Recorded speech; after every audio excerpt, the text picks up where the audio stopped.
नमस्कार, आज की बात में आपका स्वागत है। आज सबसे पहले आपको बताते हैं केंद्र सरकार के उन फैसलों के बारे में जो आपके काम के हैं। केंद्र सरकार ने दो बड़े फैसले किए हैं। पहला फैसला केंद्रीय कर्मचारियों से जुड़ा है और दूसरा फैसला एयर इंडिया से।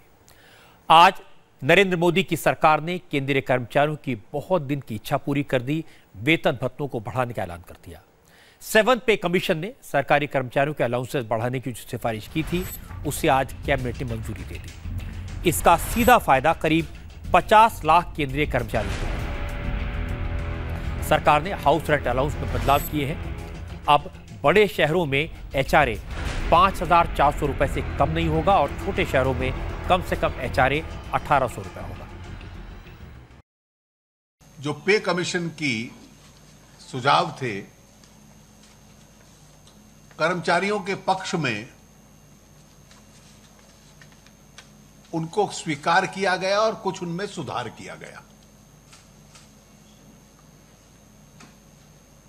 108 अलाउंस ऐसे हैं जिनको रिटेन किया गया। पे कमीशन ने 95 के संबंध में कहा था, 95 के संबंध में कहा था। उसी प्रकार से 34 को सबस्यूम किया जा रहा है। 12 ऐसे हैं रेलवे से संबंधित जिसके संबंध में निर्णय बाद में होगा और 43 ऐसे हैं 43 जिनको समाप्त किया जाएगा। पे कमीशन ने 53 को कहा था इनको समाप्त करने को। सरकार ने सेना को भी तोहफे दिए। 7th पे कमीशन ने सेना के अलाउंसेस के लिए रिकमेंडेशन दिए थे, उन्हें कैबिनेट की मंजूरी आज मिल गई। सेना के वेतन भत्तों को बढ़ाया गया है। जवानों के सियाचिन अलाउंस को 14,000 रुपए से बढ़ाकर 30,000 रुपए कर दिया गया है, जबकि अफसरों के अलाउंस को 21,000 से बढ़ाकर 42,500 रुपए कर दिया गया है। सेना के टेक्निकल अलाउंस और मेडिकल अलाउंसेस बढ़ा दिए गए हैं। पीस एरिया में तैनात सैनिकों का राशन अलाउंस भी अब सीधा उनके बैंक खातों में पहुंचेगा।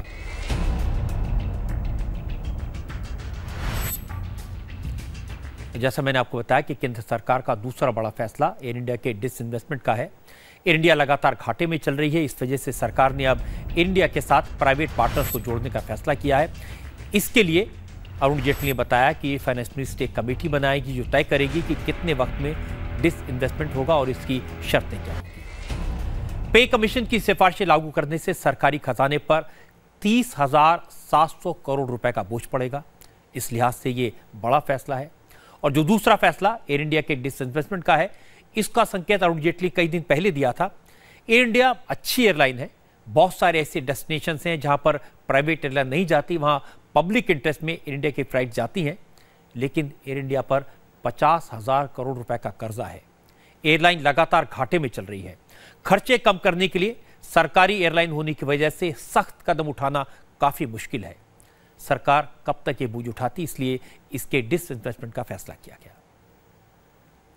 अब मैं आपको प्रधानमंत्री नरेंद्र मोदी के बारे में कुछ खास जानकारी देना चाहता हूं। पूरी दुनिया में चर्चा है नरेंद्र मोदी और ट्रंप की मुलाकात की। मोदी के विदेश दौरों पर विरोधी दलों ने कई बार कमेंट किए हैं, राहुल गांधी ने कई बार सवाल उठाए हैं। लेकिन आज मैं आपको नरेंद्र मोदी के विदेशी दौरों के बारे में ऐसी बात बताऊंगा जिससे आप खुद समझ जाएंगे कि मोदी खुद को मजदूर नंबर 1 क्यों कहते हैं। जब आपको पता चलेगा कि नरेंद्र मोदी ने पिछले 4 दिनों में क्या क्या किया, विदेश में उनका शेड्यूल क्या था, तो आप भी सोचने को मजबूर हो जाएंगे कि प्रधानमंत्री नरेंद्र मोदी सोते कब हैं, इतनी भागदौड़, इतनी मीटिंग कैसे करते होंगे। मैंने अपनी टीम से कहा कि मोदी की यात्रा का पूरी तरह से एनालिसिस किया जाए।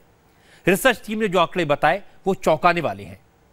इनकी डिटेल में आपको बताऊंगा, लेकिन पहले कुछ फिगर्स आपको बताना चाहता हूं जिससे आपको अंदाजा लगेगा कि 3 मुल्कों की विजिट की बात आज मैं क्यों कर रहा हूं।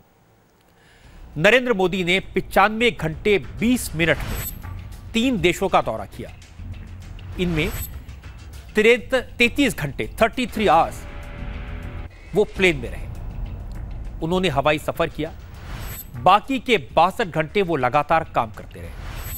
अब सवाल यह कि मोदी सोए कब, तो दिमाग में आता है कि मोदी प्लेन में सोए होंगे। लेकिन जब पता किया तो मालूम चला कि नरेंद्र मोदी ने हर सेक्टर में एनएसए और फॉरेन सेक्रेटरी के साथ लंबी मीटिंग्स की। 2 तरह की एक्सटेंडेड मीटिंग होती थी, पहली डेस्टिनेशन की डीब्रीफिंग के लिए और दूसरी आने वाले डेस्टिनेशन की रणनीति की तैयारी के लिए। मोटी बात यह है कि नरेंद्र मोदी ने प्लेन में भी काम किया और जमीन पर उतरे तो पूरी तरह काम में लग गए। और यह काम आसान नहीं था। पुर्तगाल में 8, अमेरिका में 17 और नेदरलैंड में कुल 7, यानी कुल मिलाकर 3 देशों में 32 एंगेजमेंट थे। प्रधानमंत्री मोदी 24 जून को सुबह 7 बजे दिल्ली से पुर्तगाल की राजधानी लिस्बन के लिए रवाना हुए। सफर था 10 घंटे 5 मिनट का। मोदी पुर्तगाल के वक्त के मुताबिक दोपहर 12:35 पर लिस्बन पहुंचे। उस वक्त भारत में शाम के करीब 5 बज रहे थे। 10 घंटे की लंबी यात्रा के बाद मोदी ने आराम नहीं किया। पुर्तगाल के मिलिट्री एयरपोर्ट पर उतरने के 10 मिनट बाद ही मोदी ने अफसरों और अपनी टीम के साथ एक मीटिंग की। 15 मिनट की क्विक ब्रीफिंग के बाद वो पुर्तगाल के वक्त के हिसाब से दोपहर 1 बजे वहां के विदेश मंत्रालय के लिए रवाना हो गए। पुर्तगाल के विदेश मंत्रालय के किंग्स रूम में मोदी और पुर्तगाल के प्रधानमंत्री एंटोनियो कोस्टा की मुलाकात हुई। क्योंकि वक्त कम था, इसलिए प्राइम मिनिस्टर कोस्टा ने मोदी के लिए मिनिस्ट्री में ही वर्किंग लंच रखा था। गुजराती थाली का इंतजाम किया गया था, जिसमें आखू साग और मैंगो श्रीखंड परोसा गया। वर्किंग लंच के फौरन बाद भारत और पुर्तगाल के बीच बिजनेस की बात हुई और इसके बाद दोनों मुल्कों के बीच 4 बिलियन यूरो के इन्वेस्टमेंट से joint science and technology fund बनाने का ऐलान किया गया। यहां से निकलकर मोदी लिस्बन में इंडियन कम्युनिटी से मिलने पहुंचे। भारतीय समुदाय के लोगों ने मोदी का स्वागत किया। मोदी जब भी लिस्बन की सड़कों पर पहुंचे तो उन्हें देखने के लिए सड़कों पर लोग उतर आए थे।